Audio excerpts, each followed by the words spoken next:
puppy raisers. Well, these ones have puppy raisers, but we actually have 15 new puppies on the ground, plus a litter due in 2 weeks. It's going to be a litter of 7 or 8 that we need homes for. So what's involved in being a puppy raiser? Well, as a brand new puppy raiser, I can tell you, it is, as Linda says, it's a 24/7 volunteer job. It's awfully fun.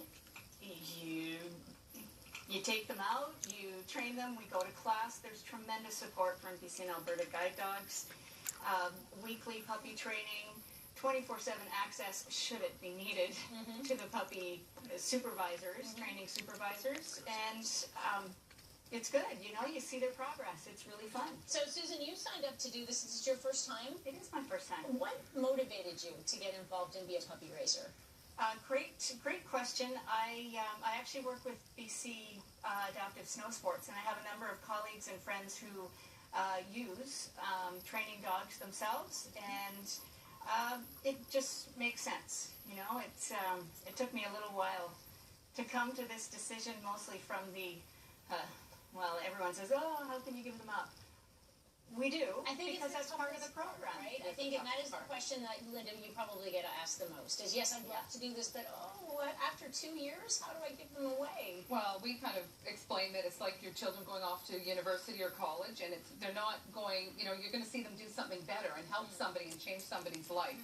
I think once you've gone through it once, it's easier, but it's still tough, and everybody cries. And as I say, we wouldn't want them as puppy trainers if they didn't have that little tear in their eye, because we want them to, have some feeling about it, because they've done something fantastic.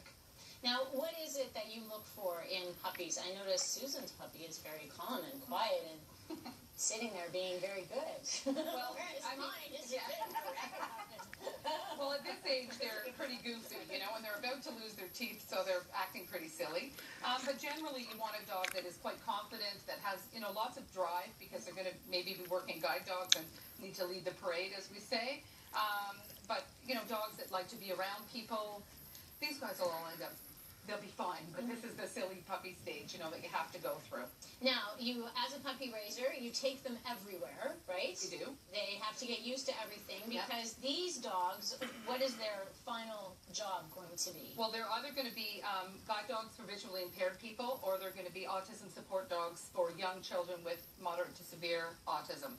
So they need to be very well socialized, so that nothing, bothers them, that they're going to come in, that they're going to meet, and obviously really good with kids. So we make sure that all our puppy raisers introduce them to children, so that there's no issues that way either.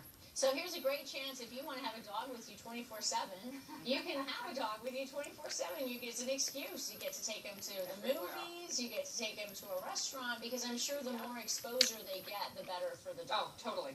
Right from the day you get them, pretty much, we want you to take them in arms and introduce them to your, your neighbors and everything, and then we start to expand their horizons. So it's a fully supervised program, so you're never just dumped with the dog and left alone. So we can help you all the time. Okay, and really quickly, Susan, I know you mentioned that there are training sessions. So what is that commitment like for a puppy raiser? That is, at this point, it's a weekly commitment of half hour, 45 minutes on a Friday, with litter mates and a few other puppies close in age. It's a great opportunity for new skills, reminding our current program, and lots of time for answering any questions. All right, Linda has a sponsorship for a puppy that's worth $250 to give away. It's not a puppy, it's a sponsorship. And with the sponsorship, you get updates on how your dog is doing, and it's one of the fundraisers they do with BC Guide Dog Services. So all you have to do is follow them on Twitter at BC Guide Dogs and retweet them. If you're the first to retweet, you'll be entered to win. Yeah. You can find more info on puppy raising at bcandalbertaguidedogs.com, the website bcandalbertaguidedogs.com. There you go. Follow them on Twitter and Facebook as well. Oh, you guys are so cute. Thank you so much for bringing them in. Thanks for having us. And let us know. We look forward to hearing that. You've got probably 20 then. Yeah. 20 puppy raisers they're looking for. So it's a great thing to do. We're going to be taking a look at today's small town, Crescent Beach, coming up again on